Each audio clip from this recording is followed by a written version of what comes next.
Mulligan Centre du Golf présente la capsule équipement. Mulligan Centre du Golf pour un nouvel élan.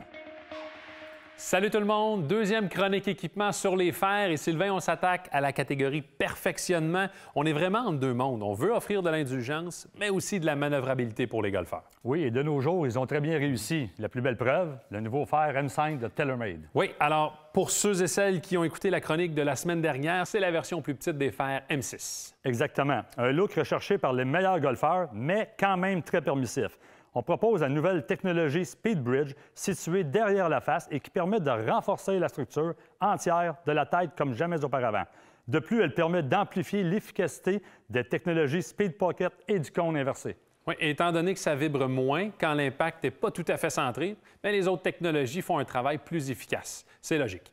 Toujours chez TaylorMade, un modèle qui pourrait aller dans la catégorie performance, on a décidé de le placer dans la catégorie perfectionnement. Ce sont les fers P790. Oui, ils ont été mis sur le marché l'année dernière et la réponse a été très positive sur le circuit PGA Tour. On propose un look classique, mais la technologie SpeedFoam vient augmenter son indulgence. La technologie SpeedFoam, c'est un procédé récent dans l'histoire que très peu de fabricants ont parce que c'est très dispendieux. Oui, c'est un procédé où l'on injecte un gel à l'intérieur de la tête forgée qui a une cavité interne, qui n'est pas pleine, contrairement à un fer forgé traditionnel. Donc, ça permet d'augmenter la flexibilité de la face, l'indulgence, mais aussi les sensations à l'impact.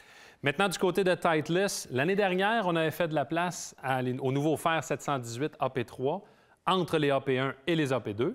C'est toujours d'actualité en 2019. Les ingénieurs sont allés chercher le meilleur des deux mondes, un design unique de la cavité arrière qui renferme du tungstène. On a aussi l'insert de la face qui s'attache directement sous la semelle, des technologies qui permettent d'obtenir une trajectoire qui est haute. À partir d'une tête relativement petite, on obtient le meilleur des deux mondes. Donc, si vous recherchez la facilité de frappe des fers AP1, mais préférez le style des fers AP2, il se peut que les fers AP3 soient votre choix finalement. Mais on offre un petit quelque chose de nouveau. Oui, pour les puristes, les fers AP3 sont offerts dans un fini noir PVD.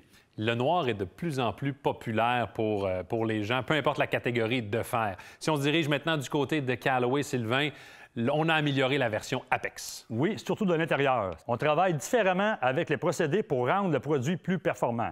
Ici, l'insert en tungstène a été infusé à l'intérieur de la cavité arrière, ce qui permet de la positionner avec beaucoup de précision et surtout sans perdre l'efficacité des autres technologies. C'est intéressant. Et le look est classique à Callaway. Les fers Apex des dernières saisons ont conservé ce même look. Comme chez Titleist, si vous aimez le noir, ils sont offerts dans le noir smoke. Excellent. On termine cette chronique sur les fers de catégorie perfectionnement avec un autre fer noir. Oui, c'est la deuxième année pour le Kane Forge Tech de chez Cobra. Beaucoup de technologie à l'intérieur de cette tête, plus volumineuse que les autres fers forgés. La face des fers Kane Forge Tech est fabriquée à partir d'un acier chromoly 4140 qui est très résistant et qui permet donc d'être plus aminci comparativement aux fers forgés conventionnels. Merci Sylvain pour l'info. 2 chroniques sur 3 de faits sur les fers. La semaine prochaine, les fers de catégorie performance.